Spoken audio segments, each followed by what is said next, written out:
Well, there's no doubt that 2018 was a year of significant progress for both the men's and women's national teams in terms of the style and the quality of cricket that both sides are now playing. Obviously the most tangible evidence of that was the win for the men's team over the world #1 side England in June. But we're under no illusions. We know that we're still short of where we need to be in both the men's and the women's game. Both sides came up short in their bids to qualify for their respective World Cups. So really everything that people are doing both in the men's and the women's national squads right now is geared towards making sure that we go one step further when the opportunities present themselves this year in 2019. So the Wildcats will hopefully have two qualifiers this year. They'll have their regional qualifier in La Manga at the end of June, and then hopefully progressing from that they'll have their global qualifier somewhere around Q3. So everything Steve Knox and his team are doing at the moment is geared towards making sure that we give the girls the best shot of qualifying for their next World Cup in early 2020. The men's team have got their 4 ODIs in May, the two-match series with Afghanistan and Sri Lanka. But after that, 2 key competitions for us. First of all, Cricket World Cup League 2 will begin at some point this year. We'll likely host round 1 at some point during our summer.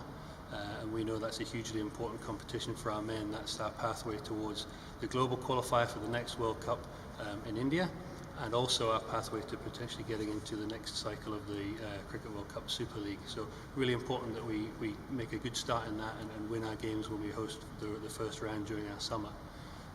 And then the other target for us is of course the T20 World Cup qualifier, which will come at the back end of the year, sort of October, November time. Venue and format as yet unknown, but we know that that's a key competition for us, and we know that we need to make sure that we do well in that and qualify for the T20 World Cup, which is in Australia in late 2020. So the Tilney Pro 50 and the Tilney T20 Blitz, our 2 premier domestic competitions, are going to have greater context and greater profile this year. The 50 over competition is going to lead into and wrap around those 4 ODIs in May that we talked about. And then the T20s will be bunched towards the back end of the season, just as preparation for the World T20 qualifier. Of course, the other major change to the men's programme, at least, is a new head coach coming in, Shane Berger. We've had a fair bit of contact with Shane already, of course, and we'll be staying in touch regularly with him between now and when he arrives, just to make sure that we can get him up to speed and ensure that he can hit the ground running as soon as he gets here.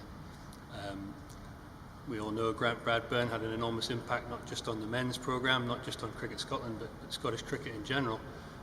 Toby Bailey has only been in post for just a small number of months, but we already know that he's made a huge impact as well. So Shane will be taking over with things in relatively good shape, but he'll know, and we know, that we need to continuously improve.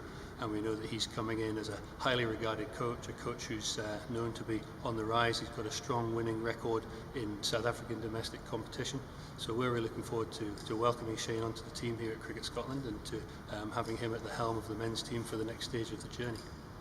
Of course, before all of that, the men's team tour Oman for a quadrangular series and a 3-match 50 over series as well.